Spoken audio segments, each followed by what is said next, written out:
Order! Order! You are an incorrigible delinquent at times. Behave yourself, man!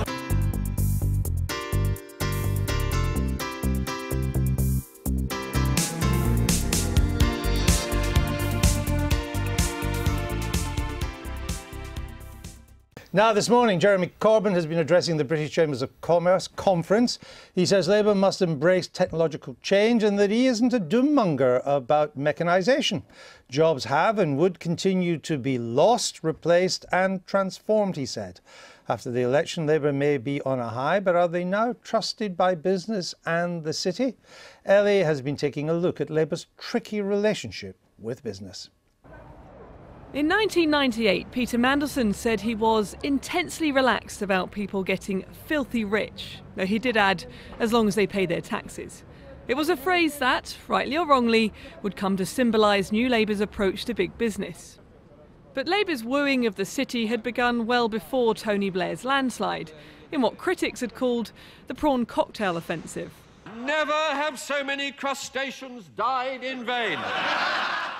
In the mid-80s, Neil Kinnock had set up regional policy forums on a Friday afternoon, where members of the front bench would meet with people in the business community. By 1983, when I became leader of the party had gained a reputation because of its internal conduct for being reckless and feckless. We knew that it was no good just trying to charm offensive or to try and do it through propaganda. It had to do with substance. So very early on, we started developing very practical, even prosaic policies for the improvement of industrial training, for the financing of infrastructure, for the encouragement of research and development, new technology. And our task then was to communicate that to the people who were making decisions. Labour's close relationship with business was a key part of the success of the party in the late 90s and 2000s. But it began to be criticised as too close. By the time Ed Miliband made this conference speech in 2011, the rhetoric had changed. Growth is built on sand if it comes from our predators and not our producers. The former CBI chief Digby Jones described that speech as a divisive kick in the teeth for business. But there was more than a nod in this year's Labour manifesto to some of Ed Miliband's policies. We're asking the better off and the big corporations to pay a little bit more. So what did business think of that manifesto?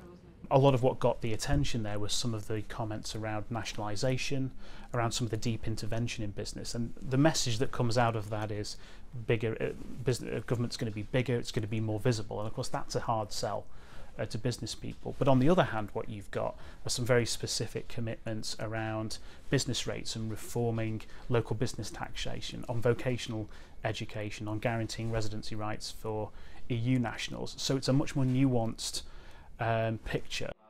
But do voters even mind if Labour policy is not overtly pro-business? The pendulum swung in the other direction somewhat. I think things like zero-hour contracts, the low-pay economy, I think those are, I don't think trade unions are the biggest problem in the workplace today. I think it's more likely to be an overbearing boss. So I think the pendulum swung much more in the direction of the left on some of these issues. And you can see that in the way Theresa May has changed her stance compared to, say, David Cameron. Whilst people will applaud the policies as sensible, necessary, realistic, the components of policy, Jeremy and John McDonnell have yet to get the credibility that will give the reassurance to working class people as well as owners and investors that this is the core of the policy. It is patriotic, it is practical, it will be implemented, it's not for show. Our guest of the day, John Mills, is an entrepreneur, businessman and Labour donor. If you're in business and you're working really hard, every hour God sends to build your business, you're trying to accumulate some wealth as well for yourself and your family through hard work, why would you vote for Mr. Corbyn's Labour Party? Well, why would you vote for the Conservatives? I mean, I think the trouble really is that both parties have not got any very clear idea about how to get the economy to grow reasonably fast. We've got very low levels of investment. But I've got you today, so let's stick with Labour. I mean, you raise a very good point. A lot of business people don't find Mrs May's Conservative Party very business friendly. And if you were a Tory, that's what I would ask about. But I'm here to ask you about Labour. Well, I don't think the Labour manifesto actually had a great deal to say about business, and I don't think actually what it was proposing would be a huge threat to business. I think the really crucial thing about the British economy is whether we can get it to grow better, whether we can get living standards up.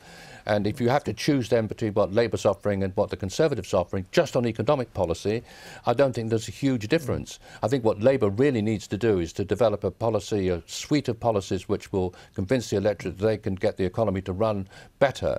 And that, I think, is the big challenge for Labour over the next few years. But Mr Corbyn's manifesto was going to add, I think it's 7 percentage points to corporation tax. Yeah. So if you're in business, he's going to tax you more on the profits.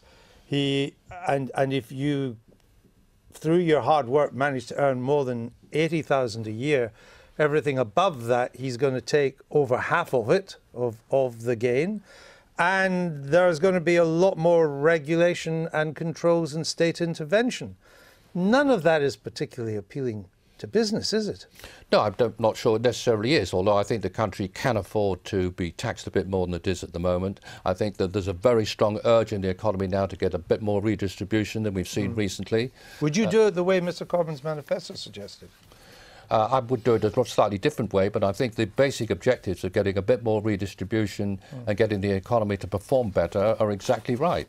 Are you now reconciled to Mr Corbyn's leadership of the Labour Party? Well, I think he did incredibly well during the election, and I think that what is now happening is that the more moderate elements in the Labour Party are falling in behind him. But I think or being purged. Well, maybe, but I think most of them will stick around and work. But what I think does need to be done now is to fill out the aspirations that the Labour Party set out in the manifesto with policies that are actually going to deliver if the Labour Party becomes elected, which I think it might do. So, OK, so what would be top of that list of policies then? Well, I think what we really need to do is to get the growth rate up. I think we've got to get the investment level in the country up. These are not policies; these are our aspirations. Well, I mean, I think my own personal view is that the main reason why the economy is in such bad shape is it's uncompetitive. I think we've got exchange rates which work fine for services but lethal for manufacturing. As a result of this, we've deindustrialised.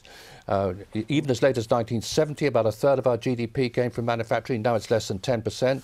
That's true for most major economies other than Germany. No, it's France is 10%, America's 10%. No, it's more. It's not much. It's 11. It's roughly the same. Well, it's 20% or something more. Where? In America, I think it's about 13% or 12% compared to less than 10% here. It was 30% in America too. Well, it was. I mean, what's happened is that the whole of the Western world has deindustrialised. This is one of the problems. Are you confident that Mr Corbyn will give more, what word should I use, more concern about the needs of business? Well, I think the Labour Party understands only too clearly that if the business world doesn't flourish, then everything else will go wrong. So I think that is a given that actually operates right across all political parties. I don't think that the whole business world is going to be destabilised by some relatively small increases in taxation. But I think the really crucial thing right across the piece is to get policies in place which are going to produce more economic growth and more equality and rising living standards. All right, thank you.